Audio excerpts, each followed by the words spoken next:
Thanks, everybody. I guess this is what happens when you've been here more than a year. Last year, this room was packed, and we had a lot to talk about, but guess what? All those people are missing out because we've got a lot of amazing things to talk about this evening. But we do have one other introduction to make. Dr. Ryan Jennings is our Chief Medical Officer, and as of the first of the year, Ryan is full-time with us and is helping us lead our physician staff. So please welcome him as well. Okay, so as always, we always start with a prayer. So we'll do that as well. If we could place ourselves in God's presence. The book I'm going to use this evening for prayer is a book by John O'Donohue, and it's called To Bless the Space Between Us. And when we build relationships, be it between us as a hospital and our patients and the communities we serve, we have to continually strive to decrease the space between us, to build on that relationship and to strengthen that relationship.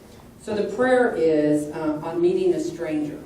And as we read through it, the idea is that by the time we leave here tonight, we shouldn't be strangers. We should know more about each other and have the ability to interact more favorably and with more ease. So let us place ourselves in God's presence with respect and reverence, that the unknown between us might flower into discovery and lead us beyond the familiar field, blind with the weed of weariness and the old walls of habit.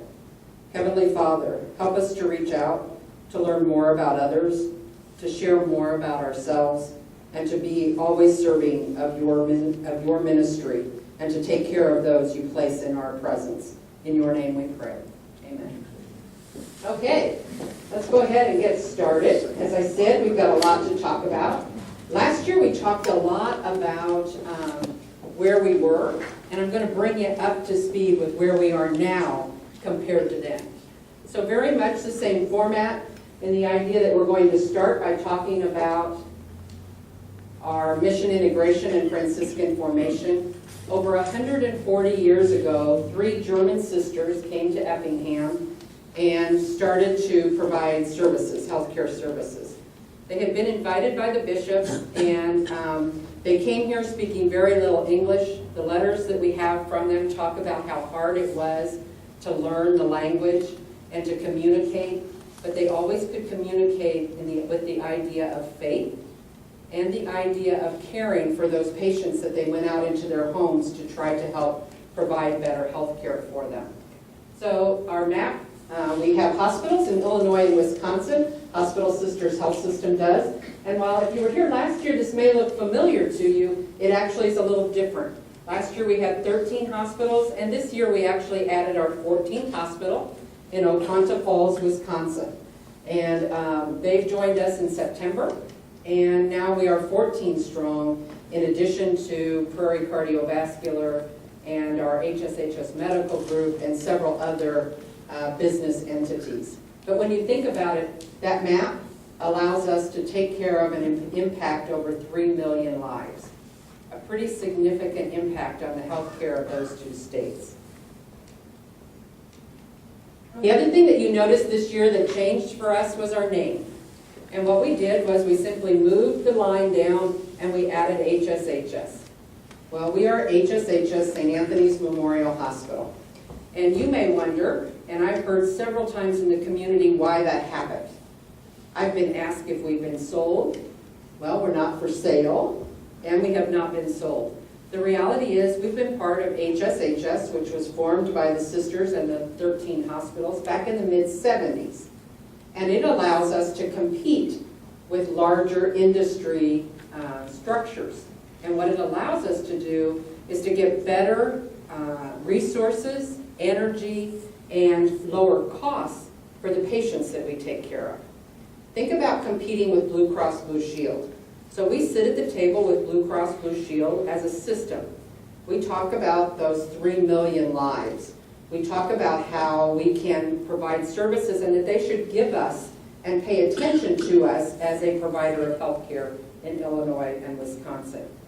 Whereas for us at St. Anthony's, we take care of about 250,000 lives. still very representative of the communities we serve.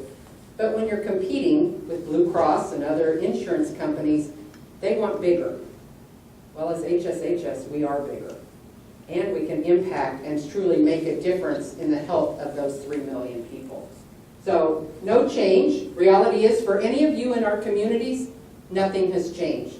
Reality is, our strategies are focused on how we take care of you and those communities that we serve. No difference. This is actually our service map. When I talked about 250,000 lives, these are the counties that we take care of patients routinely from. We have many patients who come to us for other specialties outside of these areas, but when you think about us, these are the counties that we most frequently talk about. Jasper and Effingham being our primary service area, and then the secondary service areas. And you may think, why would you get patients from those other counties? Well, reality is we have services that some of those hospitals in those other counties may not have. Things such as top 25% wound care, 98% recovery of our wound care patients. That's a very good recovery. You want to go where they do it the best, and that's us, right here in Effingham. So that's surprising to people. Think about drawing for cardiovascular. We have Prairie here, and they can, in fact, bring in additional specialists so that we don't have to send patients away as often. They can stay right here at home. Again, Prairie sets the standard for cardiovascular care in many research venues across the country. Many other doctors are implementing their plans. That's a great thing. We have that right here at St. Anthony's. We also have things that, people may not think about as well. Orthopedics. A couple of weeks ago, I was rounding and visited a woman from Alaska, and she was here to have her orthopedic procedure done. So again, the class of our physicians and the type of surveys and the clinical practice of our physicians allow us to draw from not only these areas, but far more than this. So kind of a surprise, I think, when you drive into Effingham and you see the sign that says population of 13,000 people. But what most people don't know is that 53,000 people drive through Effingham every day, coming and going to work, in and out on the interstate. A lot of our patients come to us because they happen to be in a hotel and feel sick and need to come to a hospital. Again, if people need us, we're here to provide that service. In addition to the medical care that we provide, we also do a lot of things around the idea of community benefit. Remember, we are a not-for-profit organization. And what that means is that we need to reinvest our money in our community. And we need to figure out how to improve the health care of our community and hopefully keep them out of the hospital. Now, when you're a business, that's sometimes a little hard to think about. But reality is, if our community is stronger and healthier, then we are stronger and healthier. And that's a best interest for us. So I'm going to talk to you a little bit about some of the things we've done this year. We've tried to reach out. We've been in our schools. We've provided 293 students CPR in Altamont, Dietrich, Teutopolis, and at St. Anthony's here in Effingham. We're still working with others to arrange that. But again, it's not just about what we do here, but across that service area, how do we make a difference? And think about the challenges our schools are facing, okay? They were told by the government that they needed to make sure that they had taught CPR to their seniors by the time they graduated. Well, that's right up our alley. So we're willing to go in, bring our colleagues in who are very talented at teaching that, bring our resources in, and teach those students for them. So again, building that relationship. We're here about your health, not just when you're sick. We've also been out for school wellness, and this is the CPR class here. You can't really see it in that picture, but those blue items on the floor are actually the upper half of a CPR dummy, so that you can actually do a return demonstration. School wellness, we've been working with third graders. We've had classes for 58 third graders, trying to, again, help them understand what it is to get up, move around, get your exercise, improve your diet, wash your hands. How do we keep you healthier again? Especially in schools. Young kids are always passing something because they got it on their hands and they happen to use the computer or whatever. We need to help them improve that. Dental vouchers. You've seen in the newspaper about our dental program. We collaborate with local dentists and with Catholic charities. And we put up the funding so that adults that do not have the financial means can go to Catholic charities and apply and actually have their dental work done. You may think, why would they get involved with dental work? Well, reality is, if you don't have the funds to have your dental work done, you end up in our ER with a lot of pain and needing an antibiotic and some sort of pain medication. If we actually take you to the dentist and you get that tooth fixed or get it extracted and become healthier with that, you then don't end up back in the ER. Again, healthier communities make healthier lives. Okay? Let's also talk just a little bit about what we've got coming up. This past Saturday, we did our first walk with the doc out at the mall here in town. We'll be out at the mall on the third Saturday of each month until the weather gets nice, and then we're going out to the Trek Trail. And we're going to try to get all of us and our community up and moving.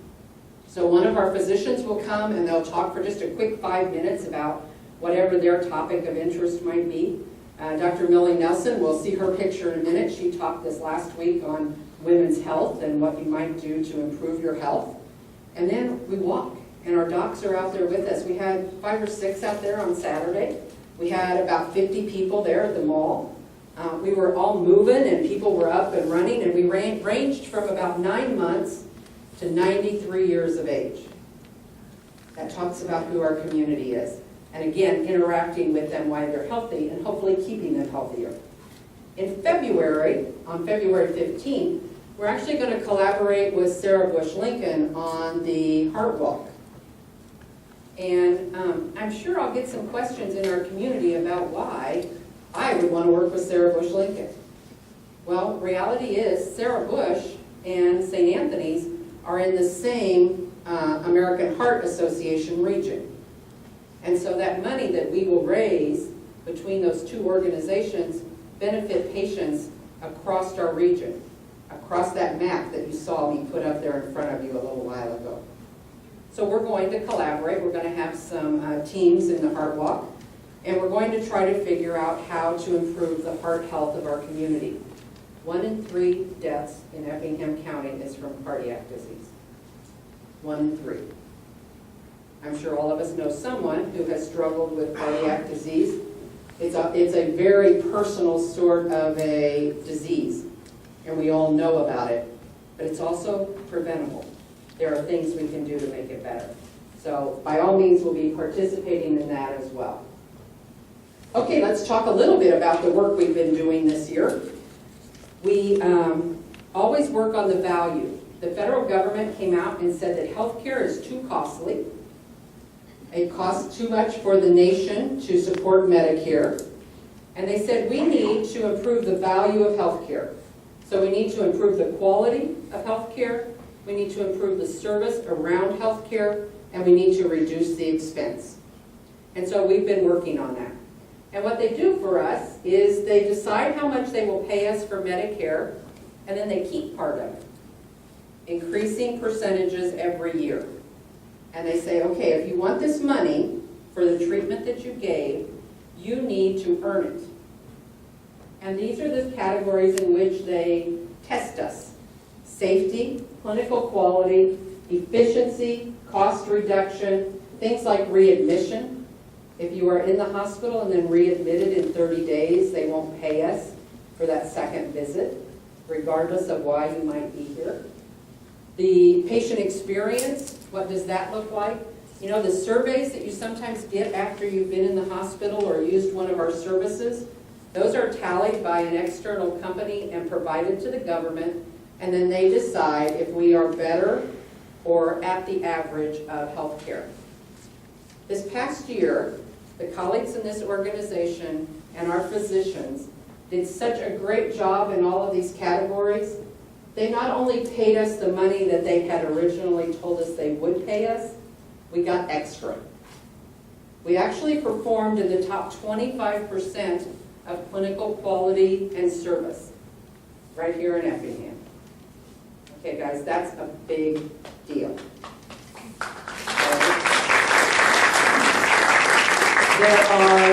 We've been recognized for several awards around this, and I'll talk about those in just a second. But reality is, if you see somebody out and about and they've got one of these badges on, when it says St. Anthony's and has the tau on it, please thank them for what they do, because they've been working very, very hard to make changes happen and to continue to catch up with all of the new standards that the federal government is putting in front of us. So not only staying above board and having the best quality, but continuing to advance. All right, we talked a little bit about safety.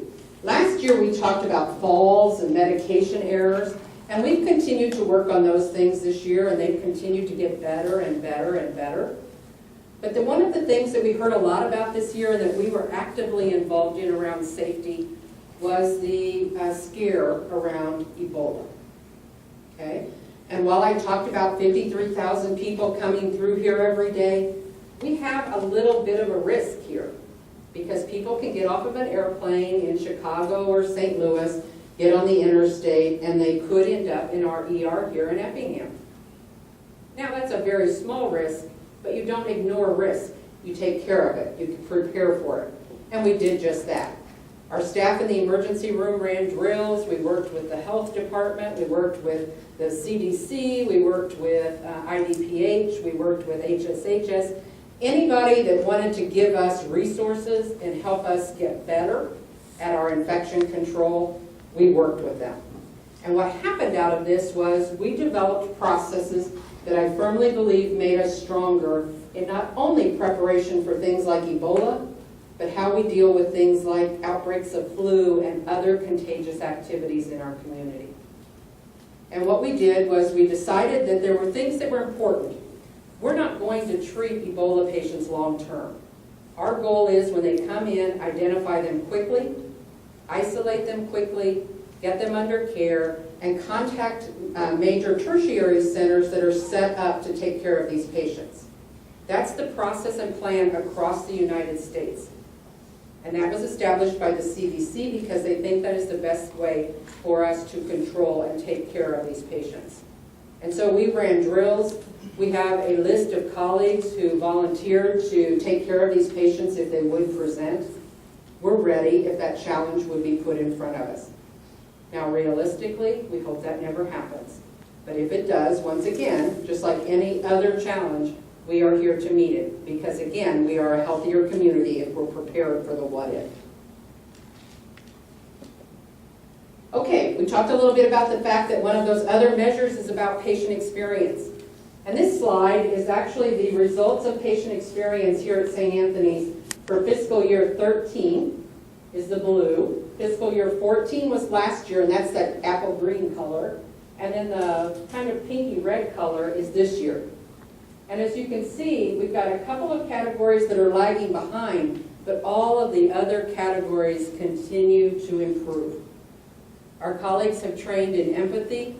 They've been working very hard on how we build a patient service that is specific to you. Because the reality is we will take care of hundreds of thousands of patients over a year's time. And all of us have different expectations of our care. I was standing out in the hall just now, greeting people as they came in, and a woman came up to me and she was on the cell phone, and she says, "Who's the speaker tonight?" And I said, "I am." And so she's talking to her mother on the phone. And her father was a patient through our emergency room on Friday. And she works for a large hospital system, which I happen to have toured, in Houston. And she says, "I want to tell you how amazing your colleague team is." And she says, "I want to tell you what a good job you are doing. Your mission is visible in your organization, and it's very obvious to patients."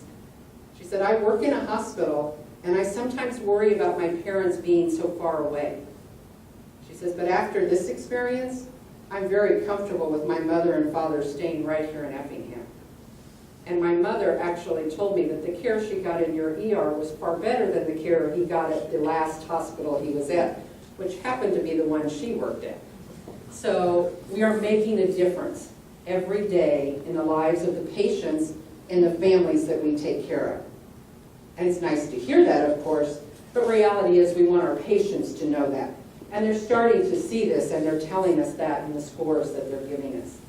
Again, this is the work of 840 colleagues. This is the work of our housekeepers and our dietary staff and lab and transport and nurses and doctors. It's every single colleague. It's them placing themselves on hold while they come to work and focusing just on the patients in our care. So we're very, very blessed and quite proud of this, actually. So we continue to move forward and continue to advance that. All right, let's talk about the awards. Again, what has this team earned for themselves? We were recognized by the Joint Commission for top clinical performer in key quality measures. That's clinical outcomes. How well did we do on evidence-based practice that makes patients get better, faster, and stay healthier so they can return to their community? The idea that there are over 5,000 hospitals in this country, and only 1,224 of those hospitals were recognized for key performance. And we were one of those, right here, St. Anthony's Memorial Hospital in Effingham. Our Home Care Elite Award was won by our home care, and I'm going to talk about it and the growth we're seeing there. There are 10,000 providers of home care in this country, and the top 25% of us were recognized for quality, and again, one of them was us. Pretty key performance when you think about it. We talked a little bit about the value-based purchasing. We had $3 million at risk for the value-based purchasing withhold, and we got it all back, plus a little. So again, great performance. And then the March of Dimes, because we still deliver babies here. This is about that continuum of care all the way from birth through hospice care. We were recognized by the March of Dimes for being in the top 25% of hospitals that worked on improving and reducing the number of voluntary early deliveries. Babies that are delivered prior to 39 weeks that don't need to be, don't do as well. And we had none of those deliveries. So we were recognized by them as our key performer. Again, a safe place to deliver a baby. So again, lots of different things to celebrate.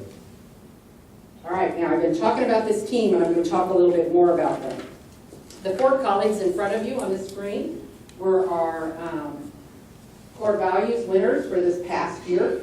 They were recognized for their demonstration of respect, care, competence, and joy. And they are Linda White from Medical, Donna Smith from Medical, Karen Finfrock from the lab, and Eileen Springer from the lab. Again, we are the largest employer in Effingham. And when you think about it, that's a great thing, but that's also a great, we have to be proud of that, but we also have to secure that and protect that. We have to live up to that expectation. We want to be the employer of choice. If I have my way, we will have all of our positions filled, and we'll have a waiting list of people that want to work for us.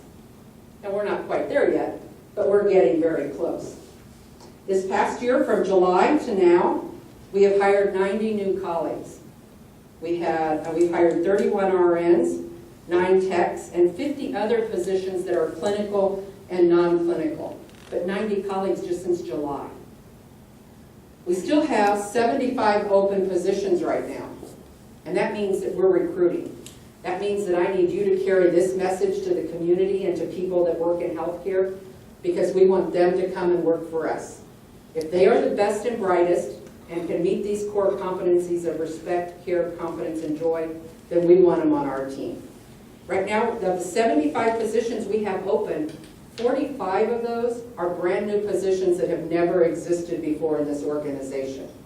So again, we're growing because of this expansion of home health and other services. Our colleague retention is getting better. In fiscal year 13, our colleague retention was 75%. So we had a 25% turnover of our colleague team. Reality is that's not what you want. You want the best and brightest to come and work with you, and you want to keep them. This past year, the year that we're currently in, we've advanced that by 9%. We're at 85% retention. So we're getting better, but still not where we want to be. We need to do better with our orientation. We need to continue to share the the story of success and be that clinical area where people would want to come and work. So, the other thing that we've done is we just went through, and when we did our evaluations, we actually interacted with the colleagues, and they got on average a 2% increase for performance. So because we had these advancements and were able to meet these expectations, we had an average of a 2% increase. Then because we need to be an employer of choice and we want to be a good place, a good steward to the colleagues that we employ, we went through and did an assessment of every single job in our organization. It took us months. We went through every file, we looked at how long they'd been here, we looked at what kind of experience they had, what job did they do, and then we went and we compared, how did we compare with the market, and how did we compare with St. Louis for wages. And then we looked at the fact that we had about 250 of our colleagues that were above the market. They were already well above what would be considered a routine pay for here and in St. Louis. We didn't want to just compete here because our most talented colleagues are often called to large hospitals in places like Champaign, St. Louis, Chicago. We want to keep them here if we're going to get this sort of outcome. So then we had budgeted this year to look at the colleagues that were not at the median of that market. And then we went through and we gave market adjustments. So the 28th of December, market adjustments went into place for 450 colleagues. That's a pretty significant investment. Again, investing back in the colleagues, but also back in this community. Because when you think about it, that's an annualized increase of year over year of $900,000. Now, when we put together our budget this year and talked with our board, they allowed us to approve that because of the stability of our organization, because of the expectation, because of the fact, again, that if we give colleagues a better wage, then they stay. But they also then spend that money in those counties where most of us live. We go back to the stores, we spend our money, we reinvest in our communities. So again, a positive thing for the communities in which we live. Okay, let's talk a little bit about some additional awards winners. We determined that we were seeing such progress with our staff that once a year awards for the core values was not enough. Because I was hearing, just like I did from that woman there this evening, the difference our caregivers were making in the lives of our patients. So we decided we were going to go to quarterly awards, and then once a year we'll have a larger recognition. So these are for the first 2 quarters of this year. And it's a little hard to read, so I'll tell you who those are, because if you see them out and about at church or at the grocery store or wherever else you might see them, please acknowledge this, because what it says is they are the role models for these behaviors. They're helping us and others learn more from them. So for first quarter, respect was Sarah Stone from cardiology. Care was Regina Compton from housekeeping. Competence was Cindy Hurd from case management. And joy was Matthew Bowman from IT. Second quarter, respect was Diane Lauerbach from home health. Care was Pam Bergfeld from home care.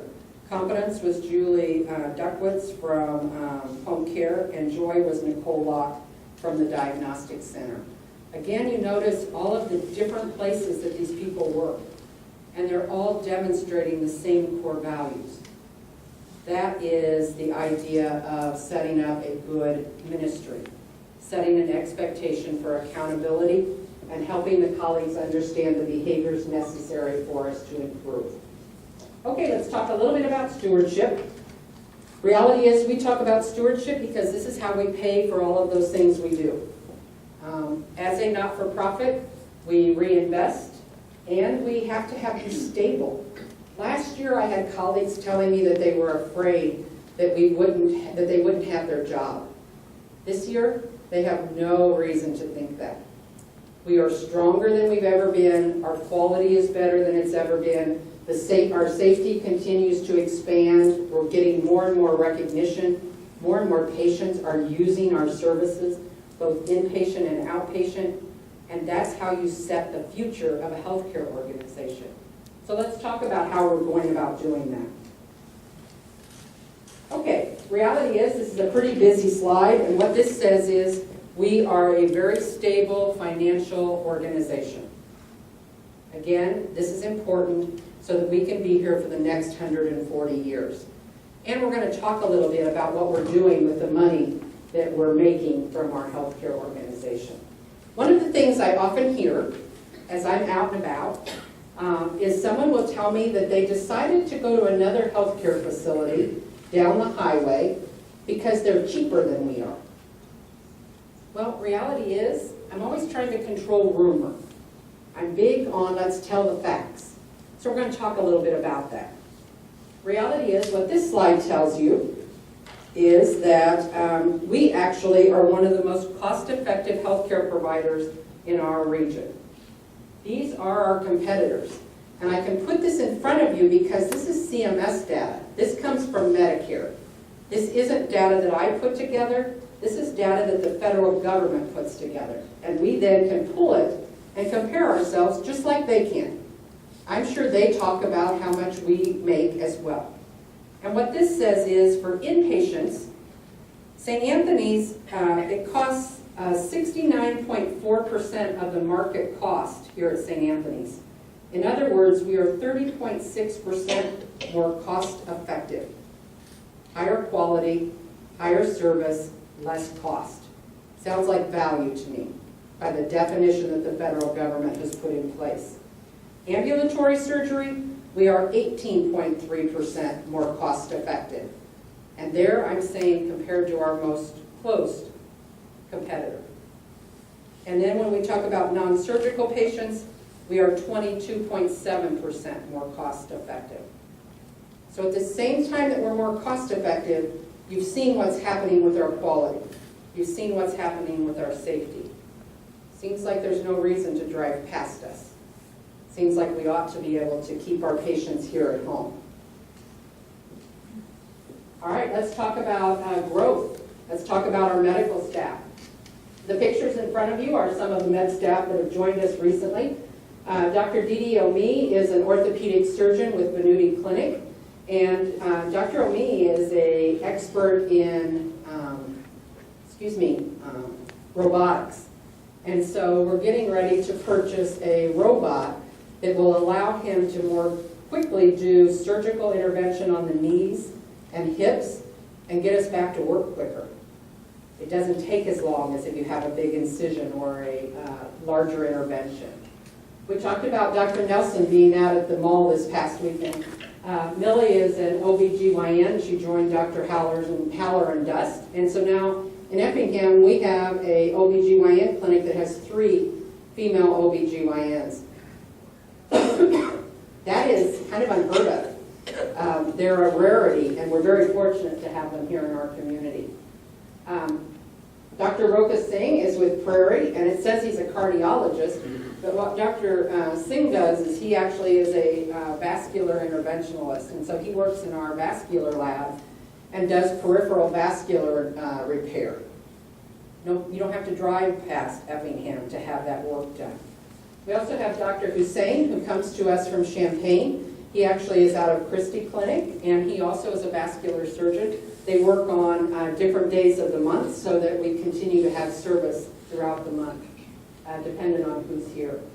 Dr. Jason Frost has joined our anesthesia team, and that's important if we're going to do surgery.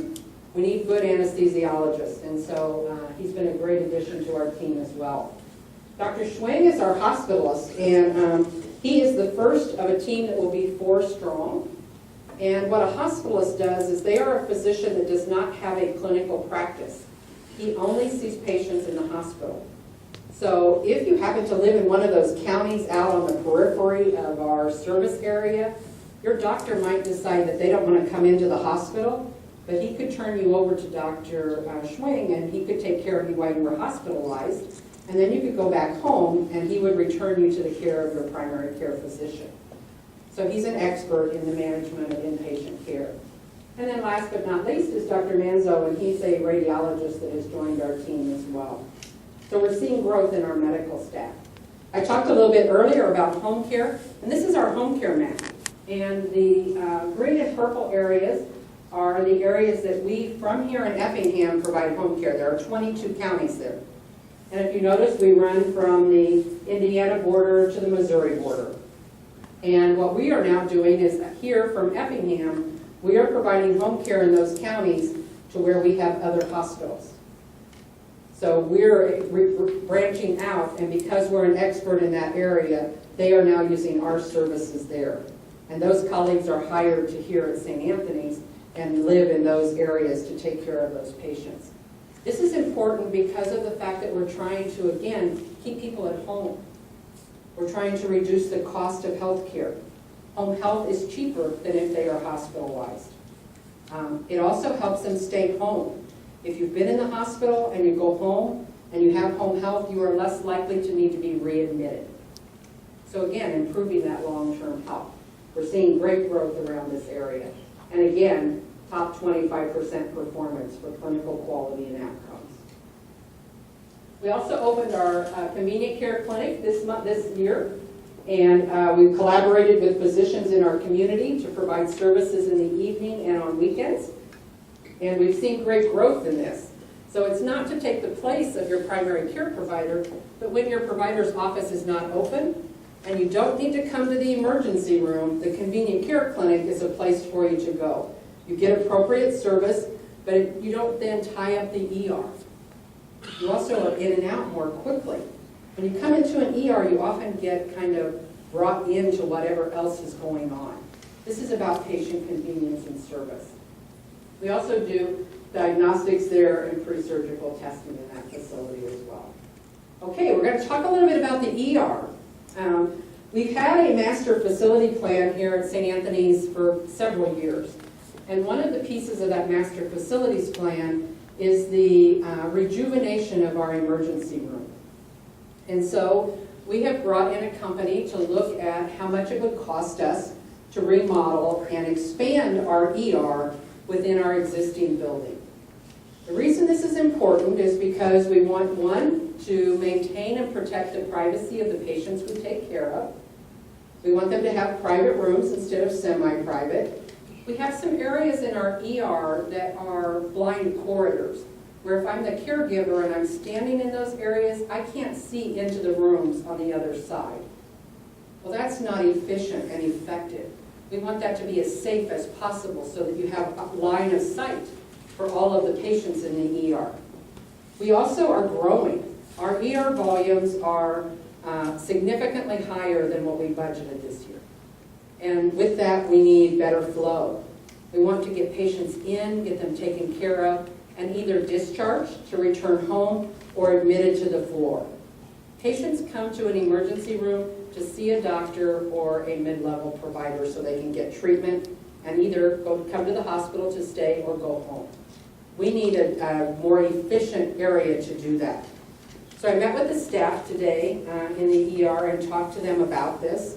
We anticipate that in calendar year 16, we will start the remodel. We'll have to phase it because we'll have to work on the space that's currently empty, and then we'll have to move into it and then remodel some of our existing space.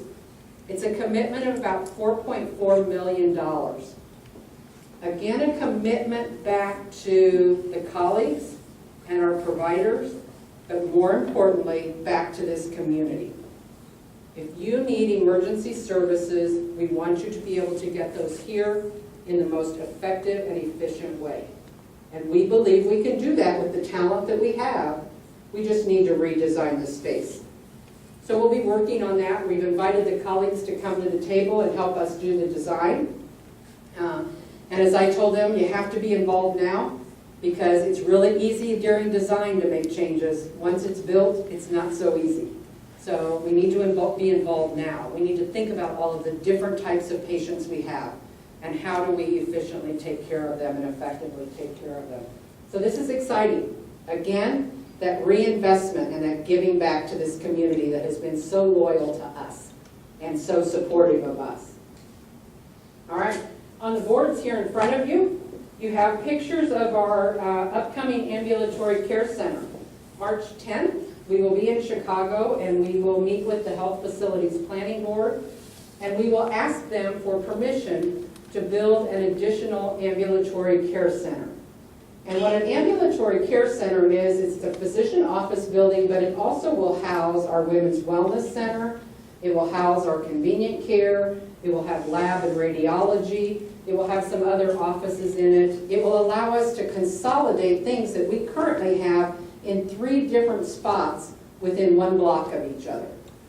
So again, being more efficient and effective with the way we use resources, improving the access. I met with the physicians today that are housed in our current Effingham Medical Center, and they were pretty excited. They really had wanted to stay in their existing building, which is this building right here. And so we'll be building a new building in front of it at a 90-degree angle. And we've spent a great deal of time trying to figure out how do we connect these buildings? How do we make them look like they're part of each other? How do we help bring and modernize the existing building so that it doesn't become an old and a new? It becomes an updated ambulatory care center.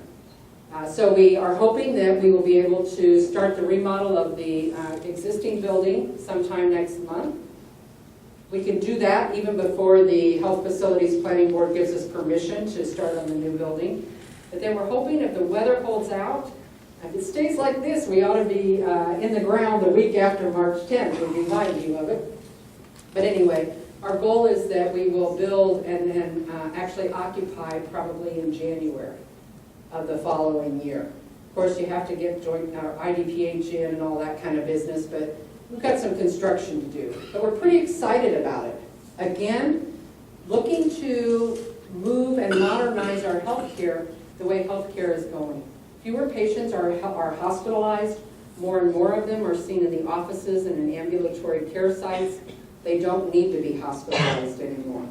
And so we need to be meeting those needs of our community as well. So please take an opportunity to look at these because they're pretty exciting at this point in time.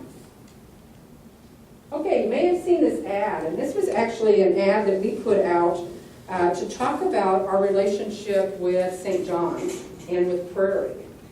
You know, we are known as having some of the best clinical outcomes around cardiology for a hospital that is not a tertiary center.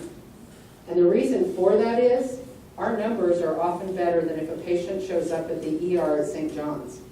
They come to the ER here, they're diagnosed even before they get to the door of the ER. We're ready to transport them, and they're then at the cardiac cath table at St. John's so that we're saving heart muscle. That's something to be proud of. And that's something this community should feel very proud of, and we want to talk about that. The fact that we are part of that relationship. If at all possible, we're going to keep you here. We have the physicians who can help us do that. But if you are ill and cannot be cared for here at home, we're going to work with St. John's. Now, I've been talking with quite a few patients who have been sent to St. John's, and they want to know how we bring them home more smoothly. So we have hired a couple of nurses who are transition nurses, and they will actually help the family and the patient make their transfer to St. John's, but then help them come home. How do they return to Effingham? How do they get back in touch with their physicians? How do they have home care if they need it, or set up for cardiac rehab here? You know, all of that's here waiting on them. If we need to send them to St. John's, we want to still be part of their care. We want them to recognize that, in fact, St. Anthony's remains part of that continuum of care, and we're here ready to take care of them when they get ready to come home. So that's what this ad was about. I'll answer any questions you might have, and then I've got just a quick summary. Any questions I can answer for you? Yes, Dr. Sundkamp. With the new ACC, are you going to work with the city to improve traffic flow on Temple? Actually, yes. We have been meeting with the city and looking at what would be the flow of traffic. How else can we get into that Medical Park Drive, or what is that there? Is that right? How do we get the patients in and out of there in a smoother flow? And they've been very, very cooperative. We've also been meeting with the city fire department, so the city is hugely integrated in the development of this program. So yes, they will be part of that as well. John, did you have something? Yes, explain, these things are going to happen faster because of our fiscal year. Explain our fiscal year so that they understand. Yes. We talk about. Our fiscal year runs July through June. And so when I talk about calendar year 16, that's actually our next fiscal year. So it seems like a ways away, but reality is our current fiscal year, we're halfway done with it. Now we'll have until June. In July, we'll start our next fiscal year. The second half of that fiscal year is when we look to actually start the construction and the remodel of the ED. So it's not very far away. It will take us that 6 months to do the design, to get the physicians and the colleagues and the emergency first responders and the police all involved in what does that emergency room need to look like. So you're right, John, it does sound kind of long when you think about it, but reality is we're just talking about next year.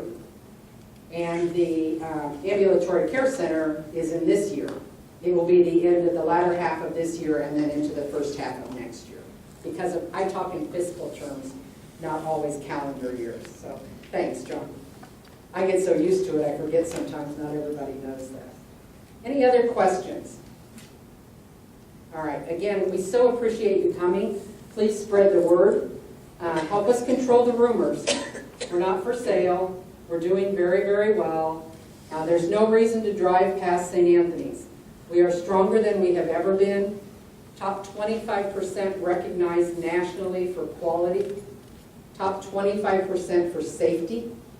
And if a hospital can say that you're safe there, that's a big statement for a hospital.